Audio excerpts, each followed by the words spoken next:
So to round two, the strengthometer of news. Fingers on buzzers, teams. Here's the first one.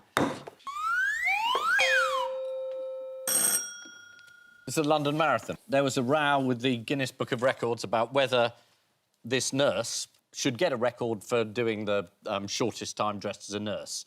And Guinness said she doesn't look like a nurse, because I think the people at Guinness had perhaps been watching different videos of nurses than the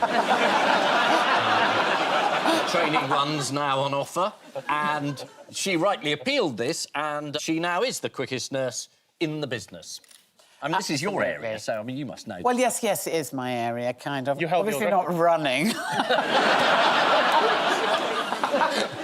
I did do a walk from Hull to Liverpool for sport relief. Yeah, that was pretty amazing, because that was like 20 miles a day for a week. And they did tell me that I would burn 6,000 calories a day. Unfortunately, I ate 9,000 a day, so...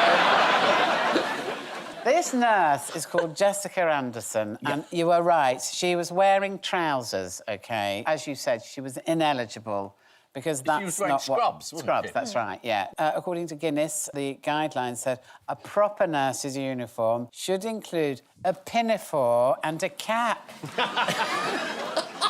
When did they write those rules? 1850s? Actually, the Daily Mail helpfully provided us with a photo of a marathon-running nurse that falls within Guinness guidelines. Here we are. What actually made them change their mind about her world record? Well, didn't she appeal? She did. She pointed out the inherent sexism, and they released a statement saying, our guidelines were outdated, incorrect, and reflected a stereotype we do not in any way wish to perpetuate, even though they just did. Fingers on buzzers, teams. Am I meant to be doing this again? I've kind of... Yeah. Oh, yeah, we've still got a bit more of this, haven't we? Thanks, Paul. No, we like seeing it. Oh, what? Do you? Yeah. Oh, That was completely out of sync. yeah, that was No, wait. terrible. No, hang on. No. That was quite bad. Should That we was do it quite again? bad. You'd have to do it all again. This is a shambles. Hang We on, might as well be what's going on, politicians. Steve? We can't replace them now. What are you talking about?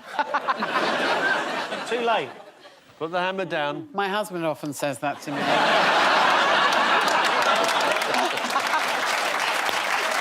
OK. Fingers on buzzers, teams.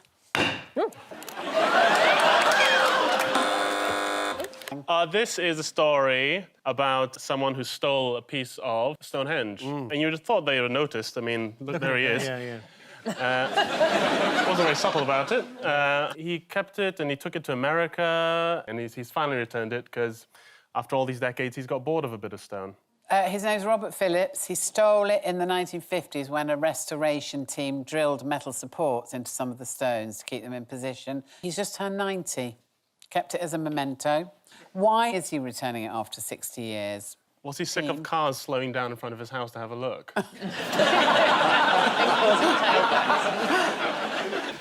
He was worried about what would happen to it after his death. The sarsen stone... Don't ask me what a sarsen stone is, it just says it's a type one of the stones. They're different types. The standing ones and sarsen ones.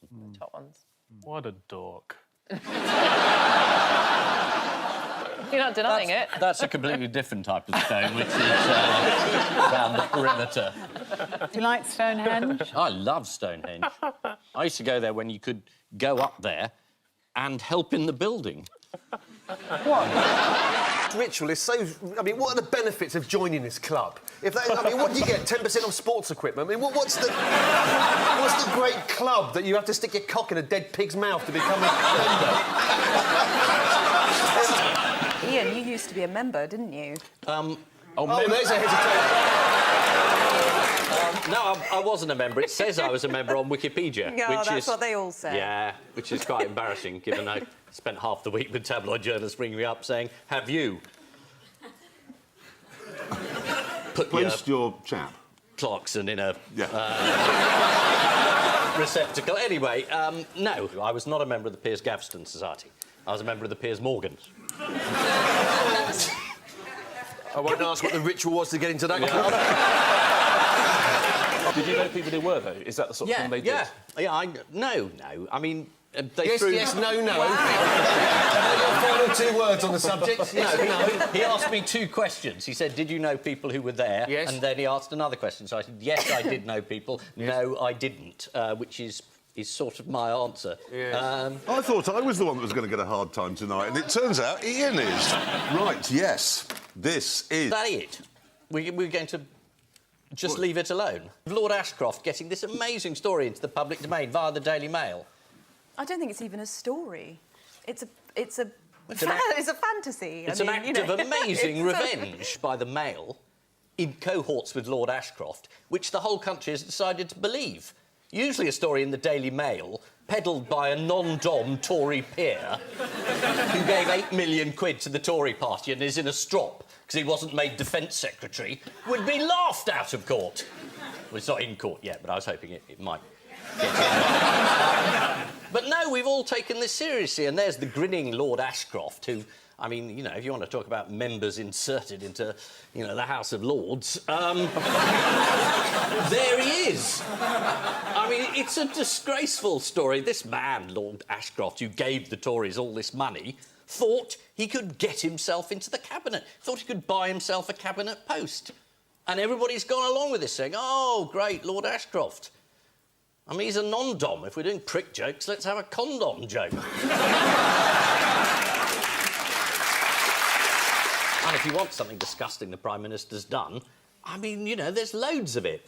Bedroom tax would be a good start. There's plenty of these things, and everyone goes around saying, oh, it's about a pig when he was 20. Well, how about being really appalling when he was 50? Now, that really is enough about the government's bad week. Oh, no, sorry. Andy Coulson. Where did he unexpectedly find himself this week? In the back of a cop car heading to Scotland. Because? Because they want to have a word.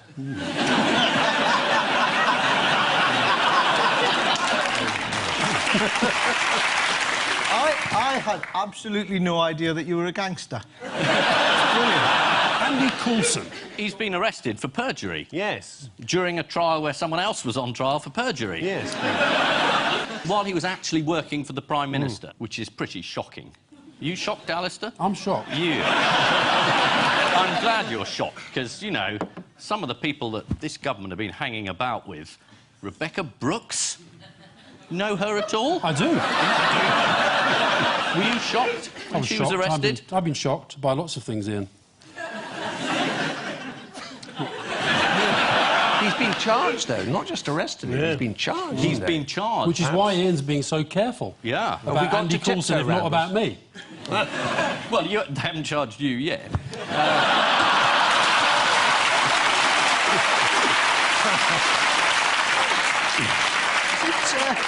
Is it hot in here? In case anyone thinks I'm being gratuitous, I know that Alistair is going to be reasonable tonight, because he told Leveson, I am robust, but I'm not a bully. So no matter what anyone says, you're going to be really reasonable. Tonight? No.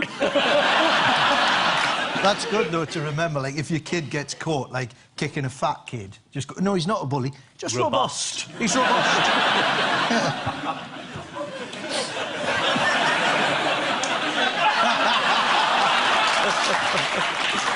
It probably seemed like a good idea when you said yes.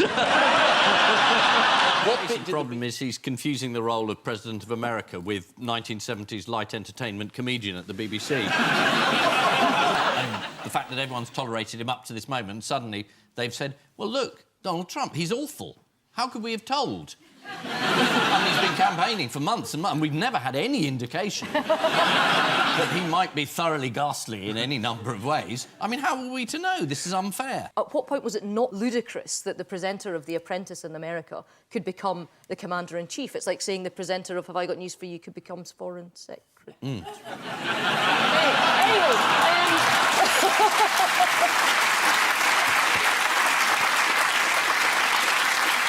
I'm sure that loyalty will be rewarded. Yeah, people wanting to vote. Unmanageable turnout of 65%. That's the Lib Dem votes being chucked in the river. Goodbye to you. Go and watch a film, one of your husbands. Hello, Gordon. Did you stay up for Lembit? It was. It's the most important thing that happened in the election. Because? It's quite funny.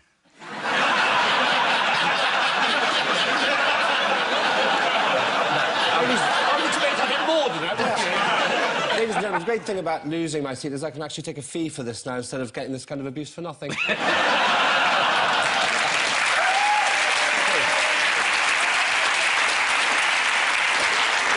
It is indeed the overwhelmingly indecisive outcome of the election. In fact, we only know one result for sure, don't we, Lembit?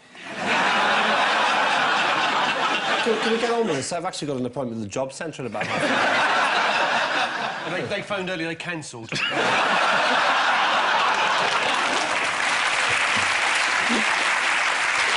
So, Paul, Ian, the old certainties are gone. It's time for unlikely alliances. Paul, could you ever find it in your heart to put your bitter rivalry to one side and form a coalition with Ian? Yeah, all right. Go on, then.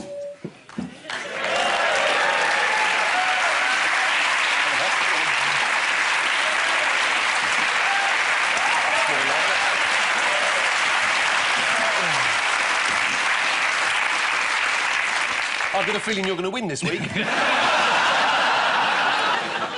I say I've always wanted this? Yeah.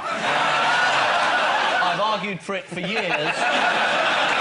And any suggestion that I'm doing it as a matter of convenience is not true. I agree with Nick. Paul.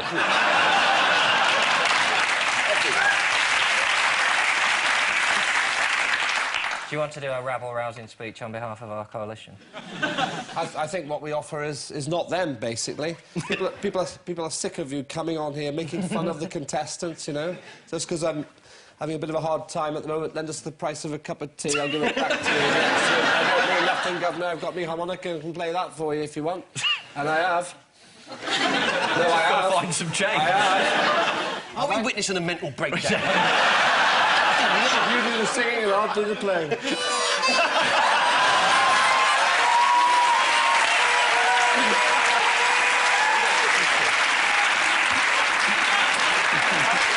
What bit did the BBC get wrong? This idea... so I run a company that trains veterans to go into cyber employment. Yeah. And 4 companies away from that, there's a company that's gone bust. Yeah, it's not many companies. It's quite a big company. 4 people being arrested. Big story. It's a big story, but it's got nothing to do with me. You never... Well, of course not. Not Why would I have interested in anything to who do with provided your financial products? £85,000 salary?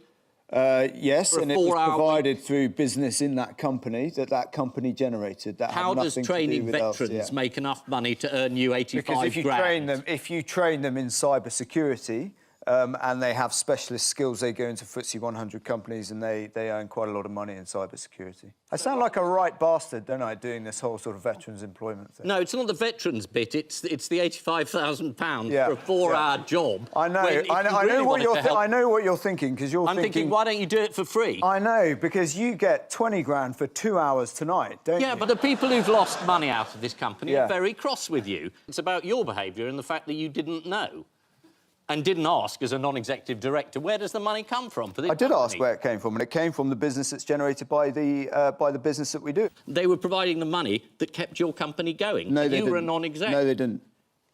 That's why the BBC are being sued for libel, because no money went from that company into Crucial Academy. But it did, though. OK, well, you can keep saying that, but it really didn't. It No, still no, didn't. I'm just saying the chain... This is one for Judge Rinder, I think. Yeah. I am merely trying to establish the facts. You say you're going to sue the BBC for reporting a story that everybody else has run, and you say that's not how the money got there. I am absolutely sure that not a single penny has come from LCF and gone into Crucial Academy. If it has, Well, I it would hasn't leave. gone directly in. It's gone in through a series of No, other companies. directly or indirectly. If it had, I would leave. Any All more? right, well, we'll see what happens. This is like all of my Christmas dinners with my family. Remember Anne Widdecombe?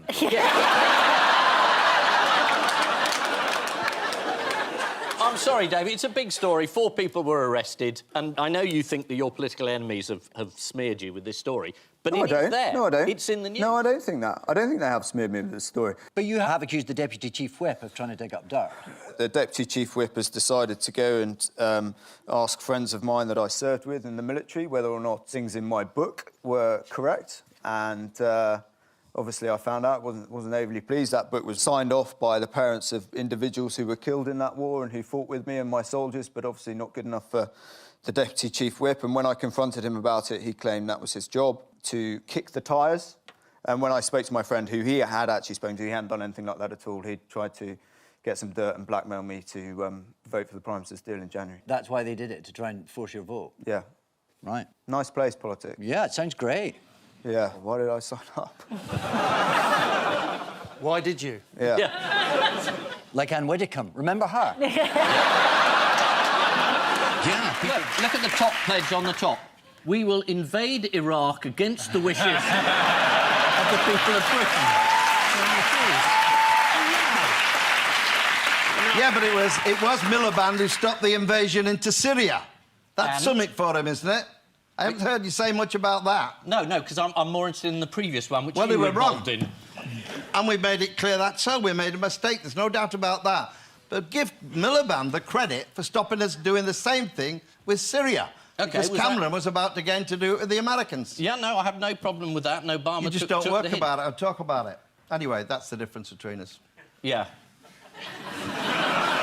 Should we start again? But you say I don't think so. the manifesto will only just come out, so the candidate can't be expected to know what's in it.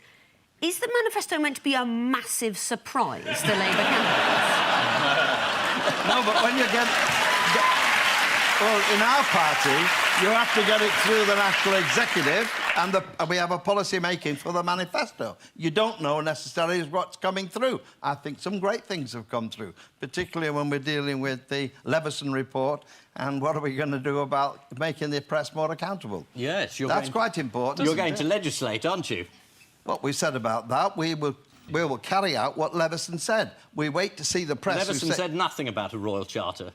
He didn't mention it. I would have thought you, as a journalist, might find that's an important point. No, as a journalist, it's an unimportant point. Oh, blimey, you blimey. In private eye, you're sued every day, for God's sake, for what you say about people. No, we're not. And certainly not about you. I know you've got problems with the press and your private life, John. I think the last time you raised it, you got the same. Oh, why don't you be more specific and say it? Usually straightforward in private eye. What's your complaint? OK, you're very, very unhappy about the press's intrusion into your private life because they revealed you were never having an affair complained with about Tracy it at Temple. all. And it was very embarrassing for you.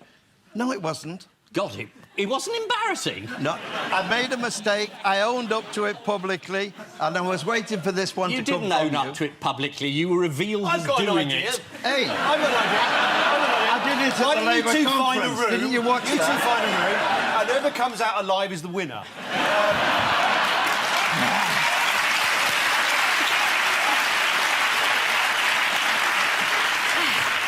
I don't think there's any doubt about that. Oh, it's a death stare. He gave me a death stare.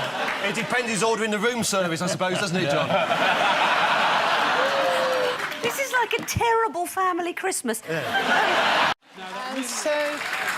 According to the Daily Telegraph, in musical terms, the song is an unlikely combination of choral and rap, known as crap. I think I'd rather like that. What? Zadok. Really good.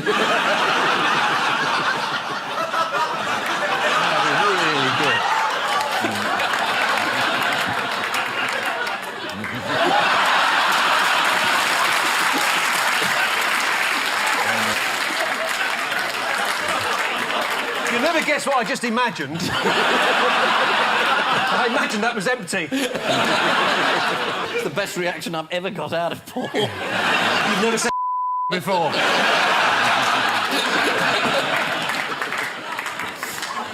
Oh, well, that's guaranteed that to be in, otherwise you wouldn't explain this to anybody. Oh, dear. It's time now for the Missing Words round, which this week features as its guest publication, Ratitude. the magazine of the North of England Rat Society. For northerners who don't find pigeons dirty enough. And we start with Putin is what, says author? Great bloke and I want to live. Yeah. Is it gay?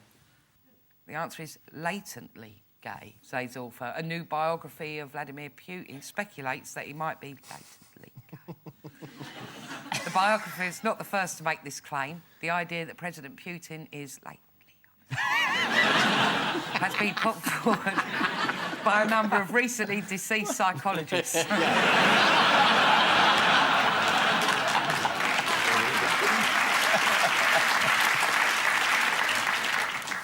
Next, chimps take what? Is it the fucking piss? The answer is chimps take their owners to court. No, they don't. This is the story of a court case in New York in which 4 chimpanzees are seeking to be recognised as humans. The complexities of the chimpanzees' case have left legal experts scratching their heads, rubbing their asses on ropes and eating things from behind each other's ears. Next, from a rat PR point of view, what was very negative? The bubonic plague. No, it's the name Red-Eyed Devil. Next, Chinese girl had what in her ear? British Prime Minister talking patronisingly. Got a flower in her head. It was a fully grown dandelion. A doctor tried to remove it by blowing, but all that happened was he found out it was 3 o'clock. Next, what was high at Thirsk Rat Show? Sexual tension. The body count. It was an absolute bloodbath. Yeah. The safety officer. Looks all right to me. Just duck the rats on it. Good stuff. The overall standard of ears was... Next, clown epidemic what?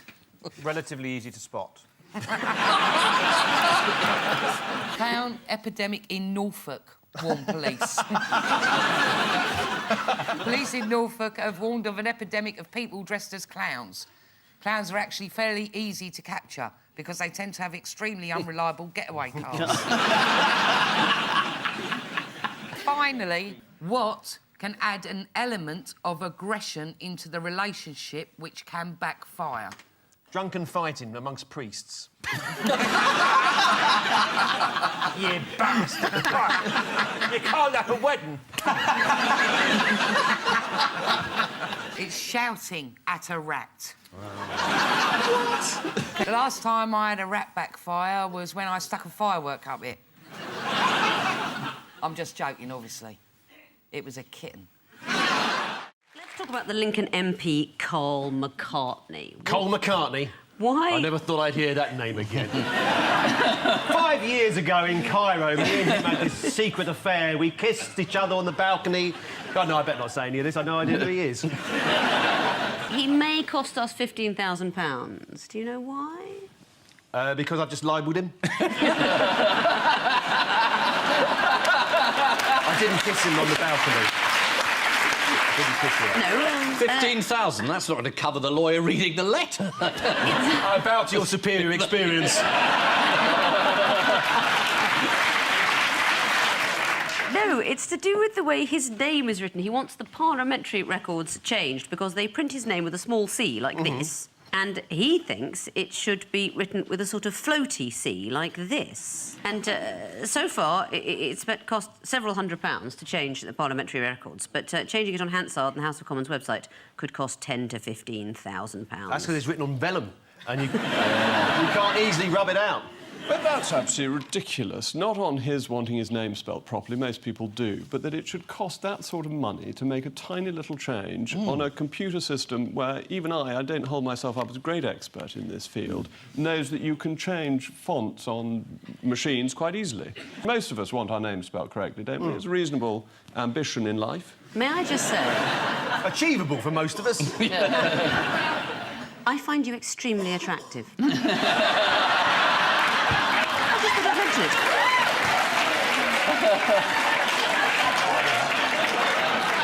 My wife is in the audience. I'm so sorry, Mrs. Would you like the rest of us to discreetly mention it? I don't intend to do anything about it. I just thought I'd mention it along the way. Let's talk about Sir John Chilcot. Yeah, why not? That'll kill the mood. We're still waiting for... You're going to tell me you find him very attractive? You like a man who takes his time?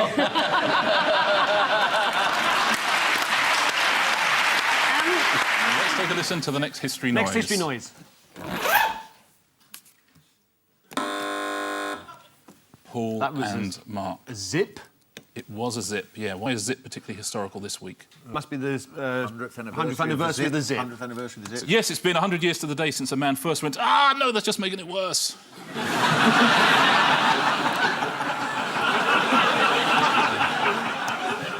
Yeah, I'll tell you what, if cats don't like being stroked, they should try that.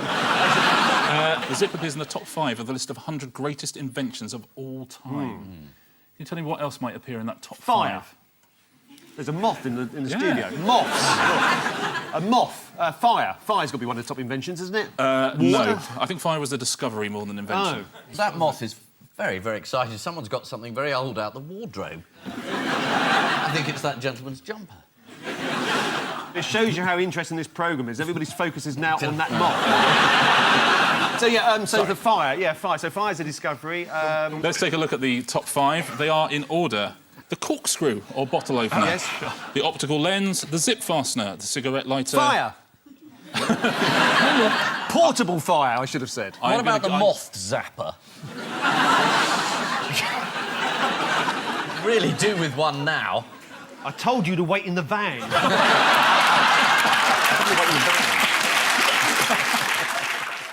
What lie did Boris Johnson tell Robert Peston? Was this the 350 million again? Linked? On the NHS? Linked. Did he say it would be Oh, reconsidered? He said it was in the manifesto. Yeah. Did she say it at the manifesto launch? No. Not only did he lie, but he actually cheated as well, because he looked at Peston's notes in the hope of finding out what the question was going to be, and he was caught. I didn't know what cheating you were referring to there. You've suddenly adopted the character of a northern housewife.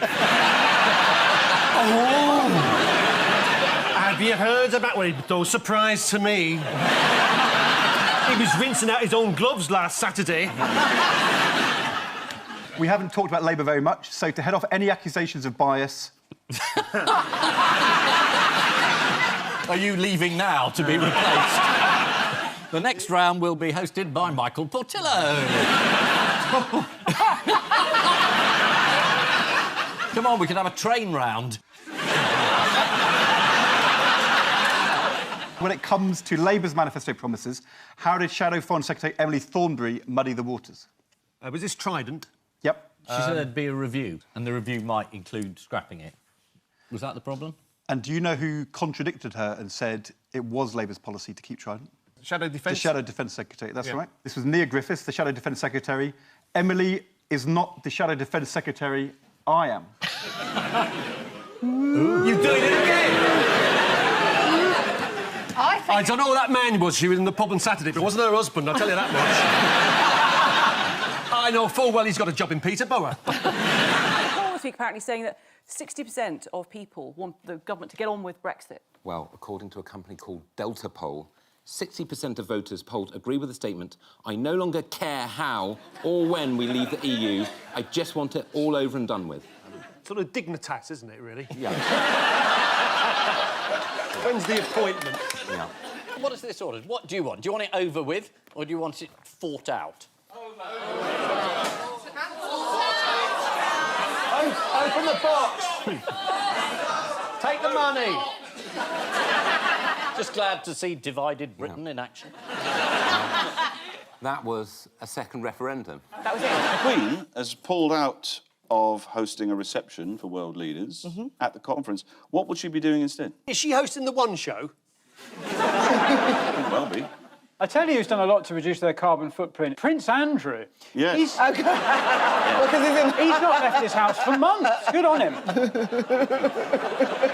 Andrew's not going because the word cop is in the title.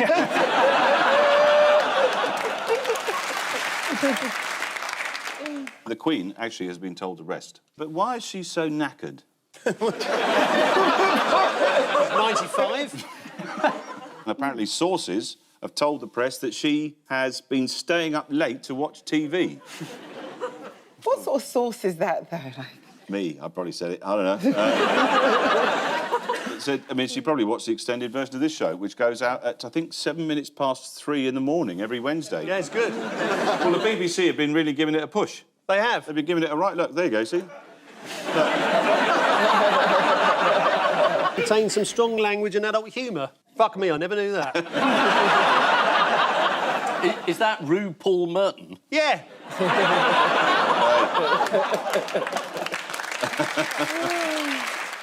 Blimey, students, they've woken up.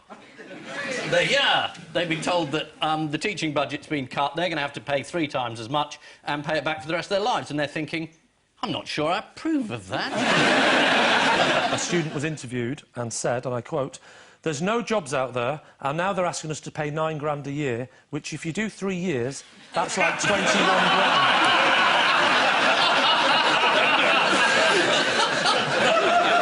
Of course, the Lib Dems were staunchly saying, of course, they wouldn't go up, which is great that they got in power and put it up. Yeah. Well, they had no idea they were going to be in power when they... Well, they couldn't... when they made these promises.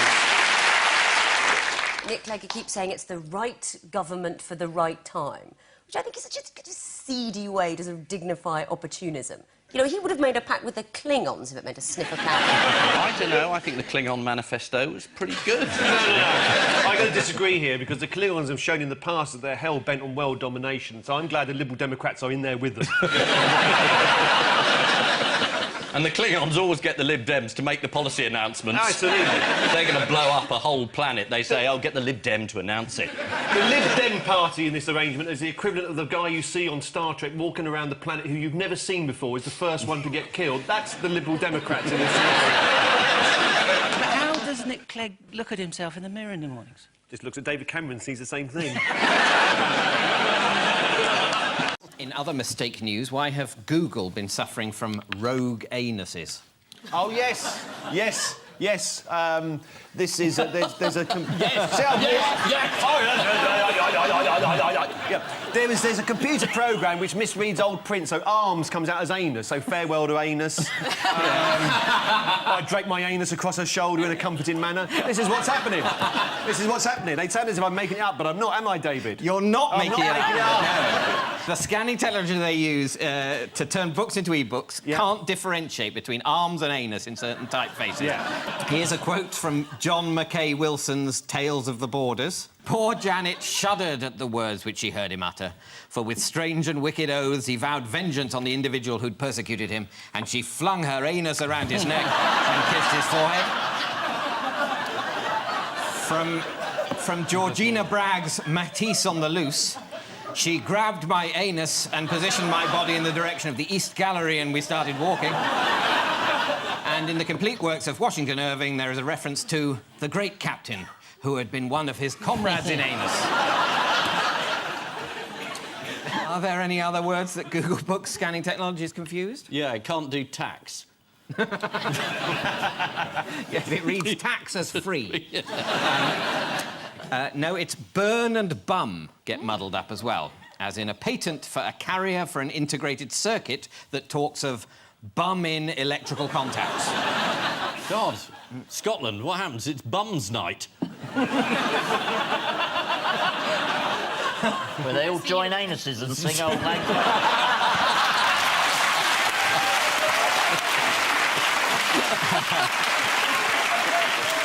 Jeremy, what's his name, came to see one of my shows in Edinburgh a couple of years ago. I remember my audience wouldn't deliberately mislead anybody. So I'm quite willing to believe everything he says. So that's you and David Cameron. Yes. If the Prime Minister thinks he's OK, that's good enough for me. I'm quite naive about these things. Well, the Prime Minister's had a very good track record. Yes. I mean, Andy Coulson was OK. Yes, he was all right, wasn't he? Yeah. Till he wasn't. Until he wasn't. Yeah. So what's your reading of the situation, Mr Hislop? Do you know... What? I don't think the government come out very well out of this. It does appear that they were so far up Mr Murdoch's bottom, you couldn't see any of their heads. This is the Leveson inquiry, and it was a shocking day. Mr Hunt was the Culture Secretary. He was in charge of the bid for B-Sky B, and yet his office was giving information all the way through to the Murdochs. I mean, why hasn't he gone? It's morally bankrupt. Well, he's there as a firewall, isn't he? If he goes, then Mr Cameron is looking very shaky. It's like that thing of when everybody gets annoyed with each other and they end up kicking the dog. I mean, James Hunt has dismissed his private advisor. James Hunt? The James? former racing driver? Fantastic. This man. Why am I asking him? He's got no idea. He's mixed up Formula 1 racing drivers with the Culture Secretary. Mind you, if you're going to get his name wrong, it's better to get his first name wrong rather than his second one. I think I was trying hard not to get his second name wrong. Since the 70s. You're all right in the zone. This is the news that the Leveson inquiry has finally perked up at long last, and everyone is finally perked up. There have been some notably excellent witness statements. You turned up there, didn't you? You were in a very happy position of having nothing to hide. Yeah, but I had no idea it was going to get this good. Murdoch today, selective amnesia, fabulous. You know, the medics must be having a field day. Can you remember anything about phone hacking? No. Can you remember how badly all the politicians have behaved? Yeah, bloody well can. What is in Michael Gove's handbag? Snacks. He's brought enough for You'll find everyone. crisps. And something else. The actual speech. The actual speech, is it? Oh, what happened there? I pressed, but everyone else spoke.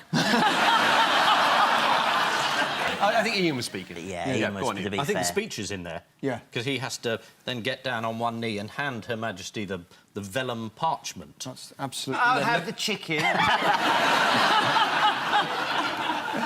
New sprouts. I mean, if you took a woman in her mid-80s and piled layers of fur on her and then put an incredibly heavy hat made of gold on her head and then made her read out 10 minutes of meaningless drivel, you'd be reported for abuse of the elderly, wouldn't you? This is the most powerful number, 7. Is that right? They did a survey. I must have read this somewhere. They have. They've done a survey, and 7 is the world's favourite number. Ah, favourite number. Yes. Alex Bellos asked 44,000 people to submit their favourite number, and 7 proved the most popular. He describes it as the loner, the outsider, the Nigel Farage of the number 1. Shall we go through the top 10 world's favourite numbers? Yes. Yeah. Absolutely. What's at number 1? Number 10, sorry. So, number 10, what do you think? Number 9's number 10. Nope. Number 8's number 10. No. Number 10's number 10. No. Number one. No. 2. No, all numbers are available. Oh, 128. No, at number 10, the 10th most popular number is, in fact, 11. At 9... It's 10. No. 40. No. 21. No. 100. At number 9 is the number 2. 2. The most popular number in 8th position is 6. At 7, the 7th most popular number is 9, and the 6th most popular number is 13. OK, here's the top 5. This is going to be on Channel 4 for a whole evening. There'll be some talking heads in a minute. What do you think of 6? Yeah, love it. I've always liked 5 because it's a working class number. That's what I like about 5. Well, I think that 3, for me, I mean, when I was first growing up, I thought 3 was a magnificent... Oh, sorry. I've started auditioning. I'm sorry. Where am I? But let's firstly complete the top 5. Yeah. At number 5 is 5. Yeah, At number 4 is 4. Yes. At number 3 is 8. Oh. At number 2... 1. Is 3. 3. The magic number, and of course 7 is the top one at number 1. But the study did ask people to describe the numbers between 1 and 10. 2 was thought to be cautious, wise, fragile and sympathetic. How do you think 3 was described? Nostalgic, sexy, unreliable.